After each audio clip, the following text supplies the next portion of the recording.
What's up, I'm Daniel, this is East of Awesome, and today we are going to celebrate imagination.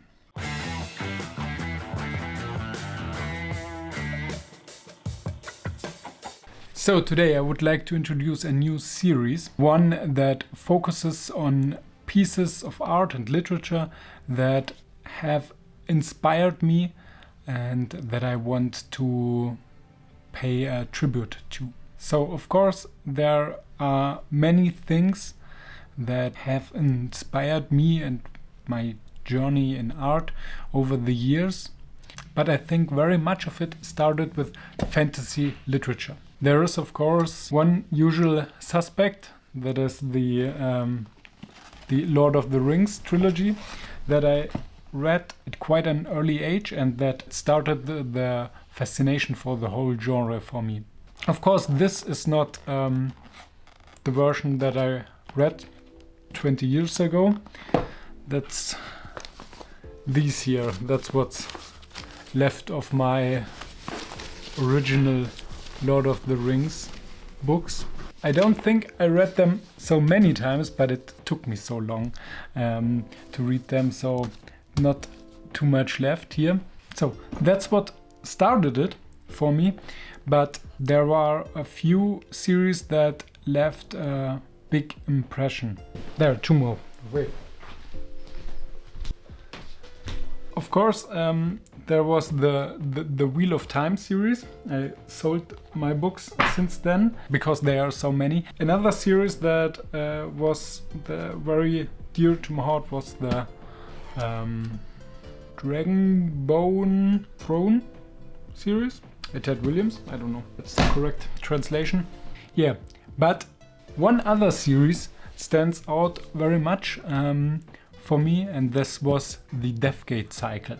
So this is by Margaret Weiss and Tracy Hickman.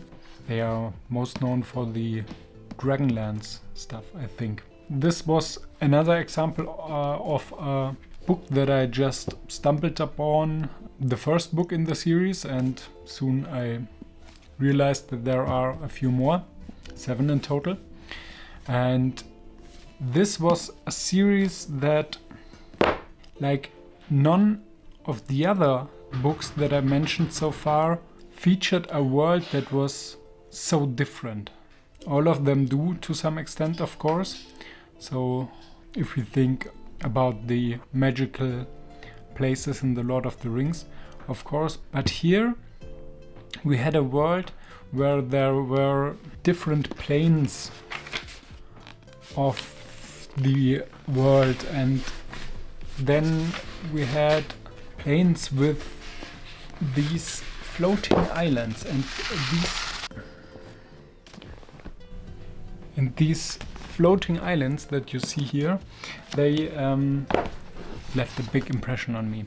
So there were different ones on different heights that had different societies, and let me preface this by telling it is about 20 years ago that I read these, and I do not remember too much, but I remember an overall picture of a world that was completely different and that was completely fantastical, and that really captured my imagination.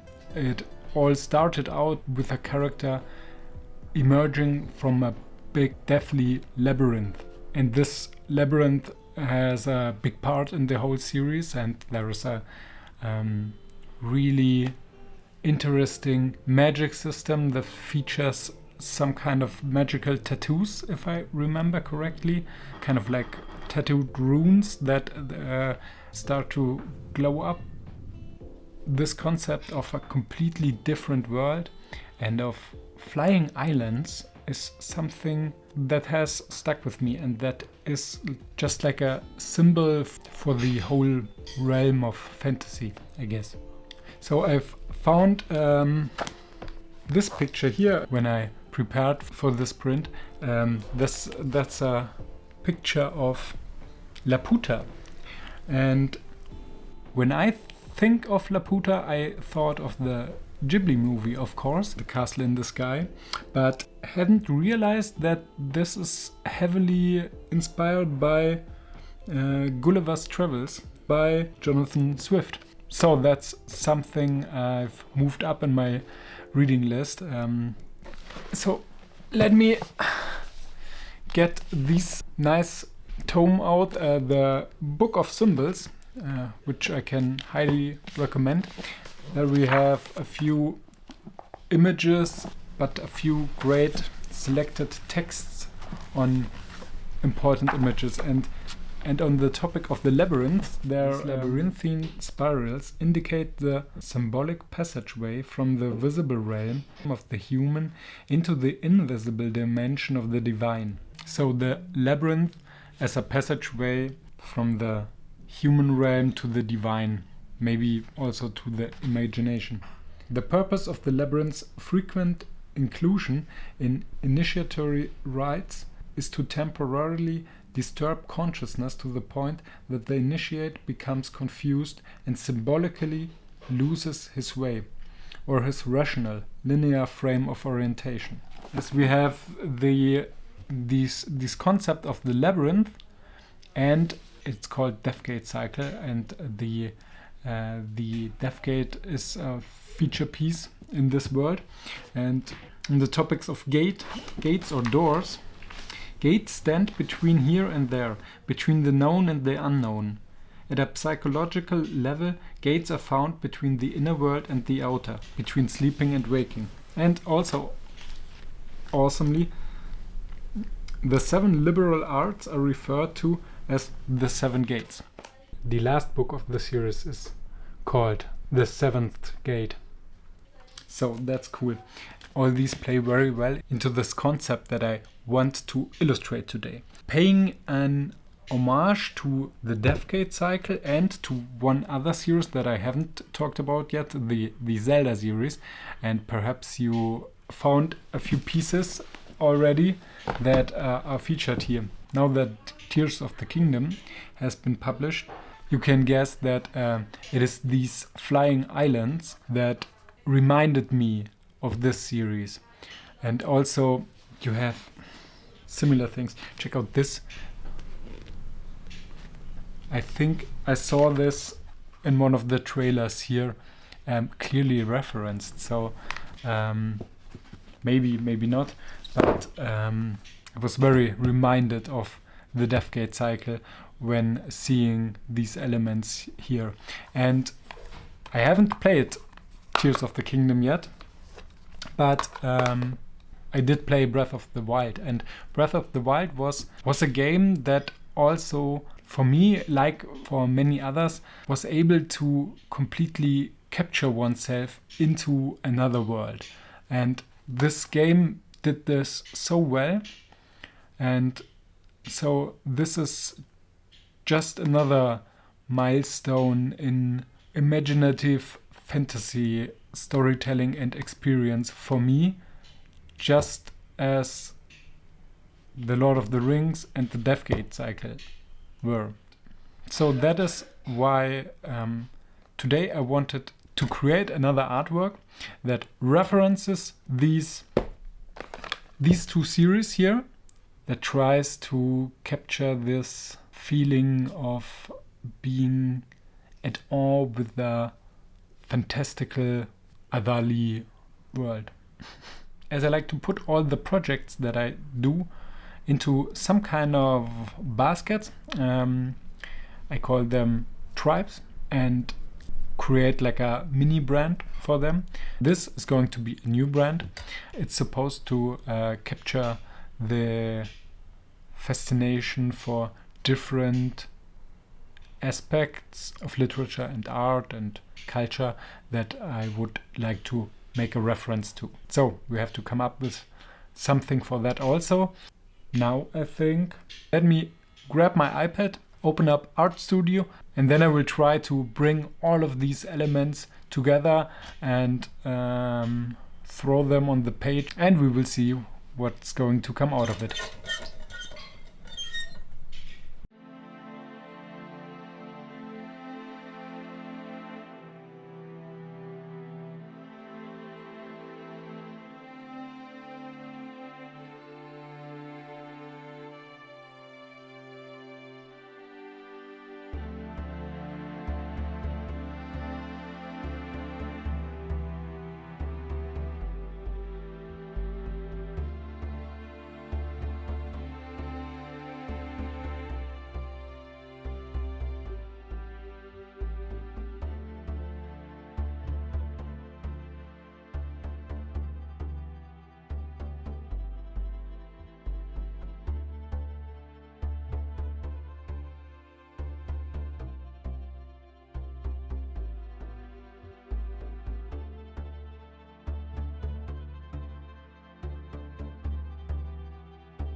So this is going to be a 2-layer print, and I have the first layer ready now. I would like to print this, so I have to think about how I want to register the print. So both blocks always print on the same position.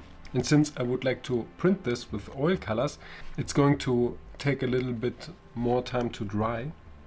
So I would like to print this today, then I can finish the carving for the second layer while the prints for the first layer are drying up.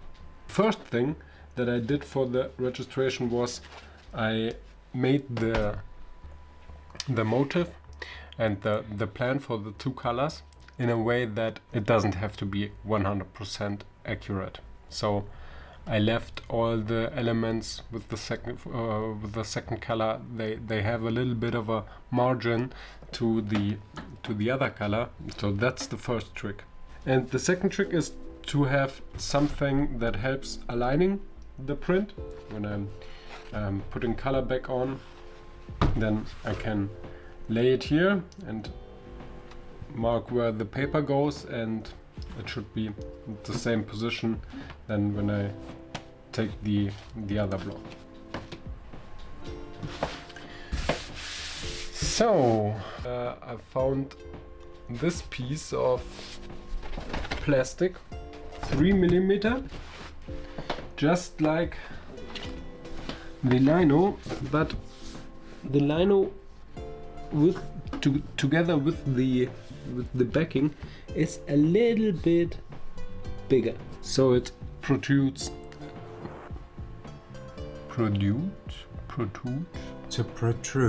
So it protrudes a little bit over this, so that's good, I think.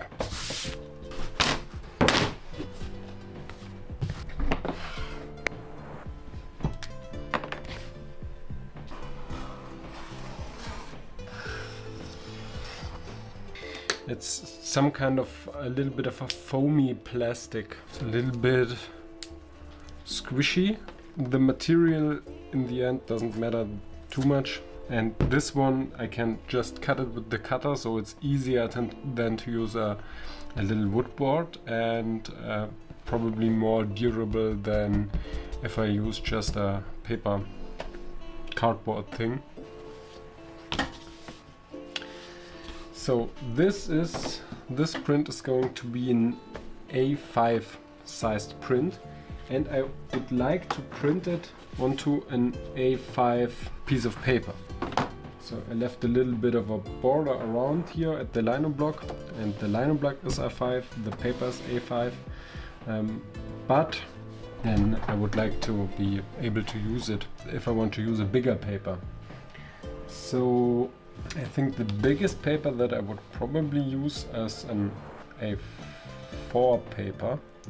So I make this A4 size and align the A5 print slot just in the middle. 21, this is 21, 290 and 7.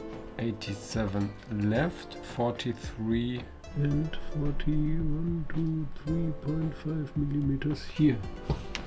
This is not 21. This, 52, 62. It's not so complicated if you do it just right from the start.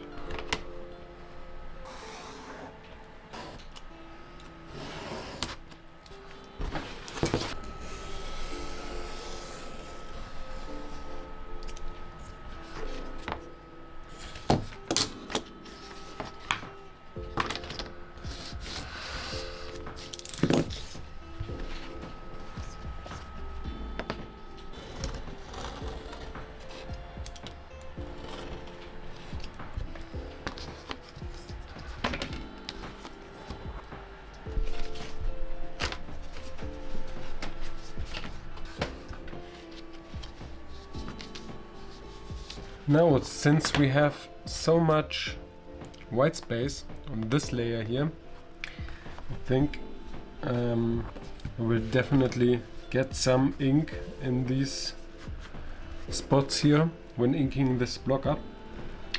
So probably best to get some protection for these spots that we don't want to print right from the start.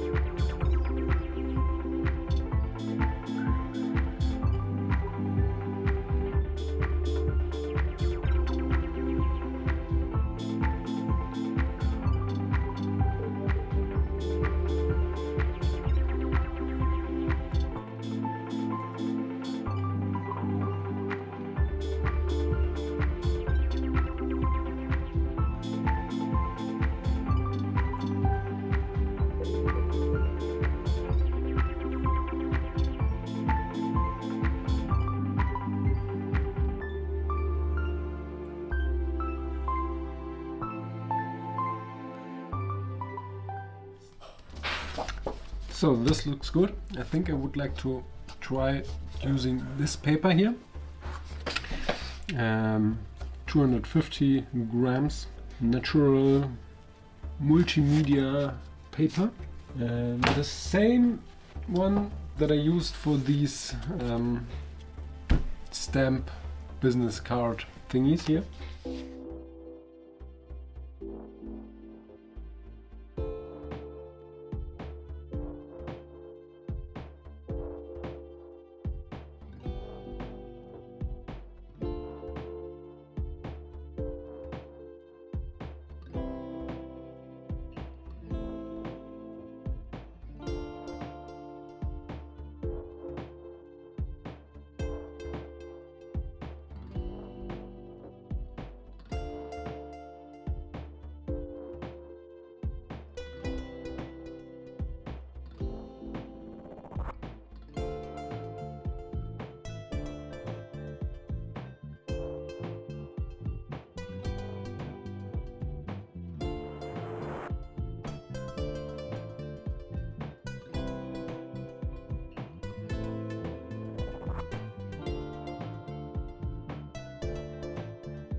So I made just 5 prints here with the first layer because I wanted to check the alignment first for the second layer and the colors. So that's why I decided to make only 5 prints to begin with. And now we can start with the second layer. I made the transfer for this image with the inkjet printer and they used Mod Podge and made a video about the different transfer methods. But since then I realized that sometimes the black ink that is on top of here still, it is like a layer on top of the lino, kind of like a very thin sticker layer that's here. And sometimes during the printing, during the inking, I realized that little bits of that are possible to come off and stick to the roller, and that's not cool. I don't want that. So this time, before I'm going to ink up this block, I'm going to sand it a little bit to get rid of the color and the Mod Podge layer. Let's quickly do that.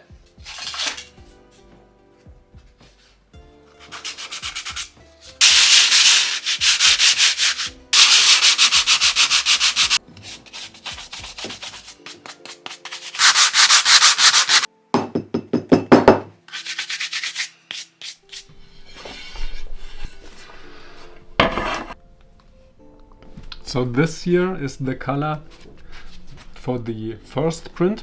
I saved it and put some electrical tape around here. Since this is how these boxes of color came sealed, with electrical tape, I think probably a good idea. And here are the darker color, where I realized that I had too many other colors in here already to get to such a bright color that I needed to have enough contrast for this paper. And I think these together will get me to a reddish, grayish, brown thingy that I'm imagining.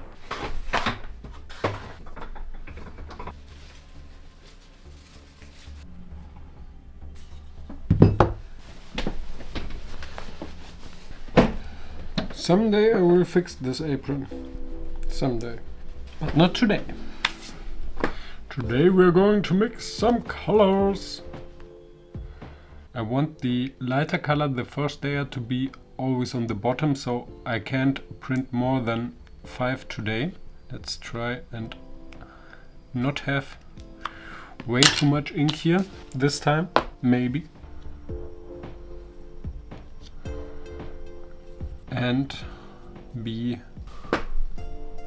really sparse with the black, although this is already a mixed gray, but probably this is also going to make it really dark really fast.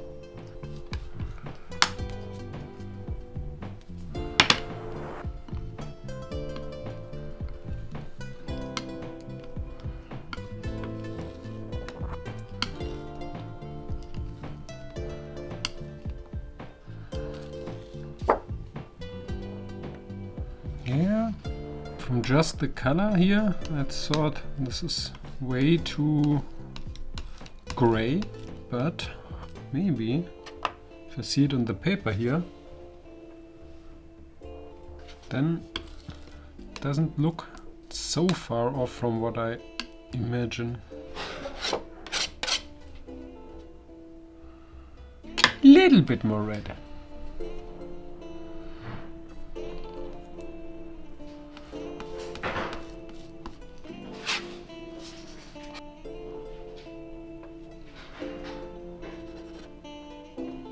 Let's just try this. It is it's not a very dark color to serve as the main black ink here, but I don't have so much contrast here either, so I think it might might be good, but I need to see it, so let's use this one. This time I'm using the bigger roller.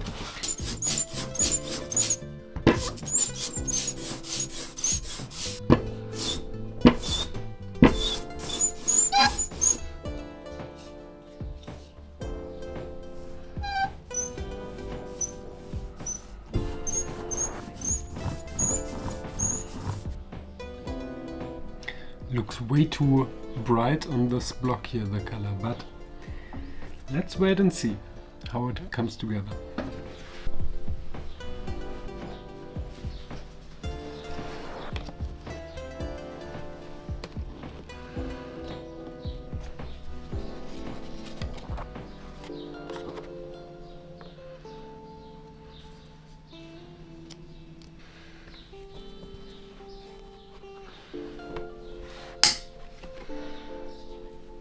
Five, 6, 7.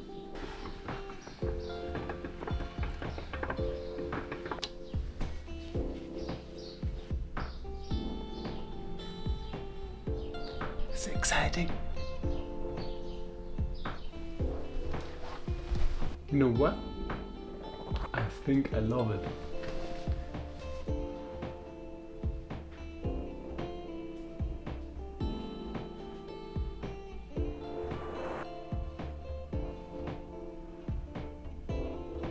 Looks like everything is where it's supposed to be, and the colors go very nicely together, and the print looks good also.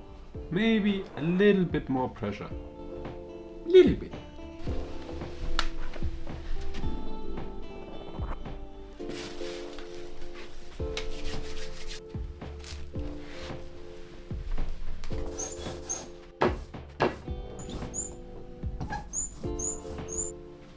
So let's give it 2 more turns this time. 1, 2.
Now that we got the first printing done, only thing that's left, only thing, I always say that and then I realize 5 more steps that I want to take, but next thing definitely would be, and one of the last things, I'm sure, to get these stamp thingies here sorted out.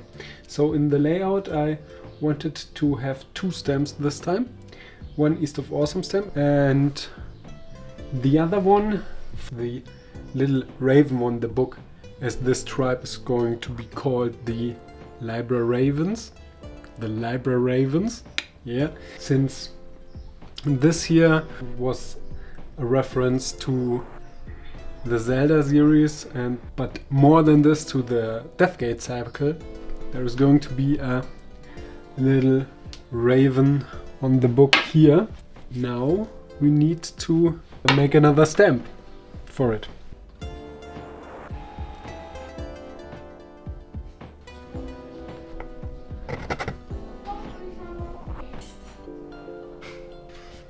And now we just need to figure out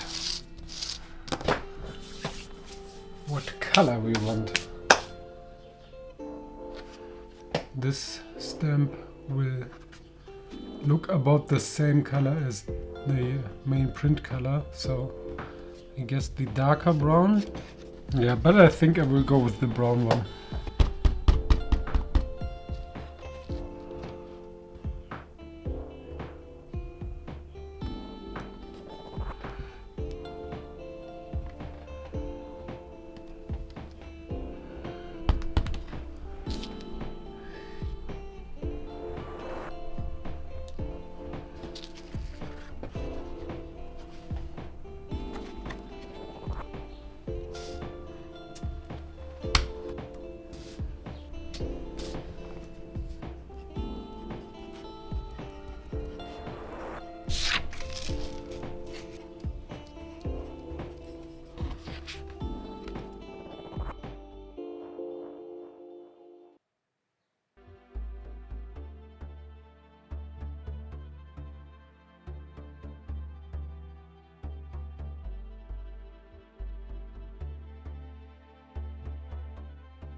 Alright, super happy with how these turned out. Also quite happy with these little mini stamps. Head over to eastofawesome.com if you want to purchase one of these prints. I will go on and continue the first print session, so I have the first 20 ready as I usually do. That I can do on my own this time. Thanks for joining me for the first 5 here. Keep the imagination going. Praise the pieces of art that inspire you and bring you to another world. And perhaps let me know if you also have something, a book or a story from your childhood or your early youth that has stuck with you for so long and so vividly as the Deathgate cycle did for me. So, see you soon, bye bye.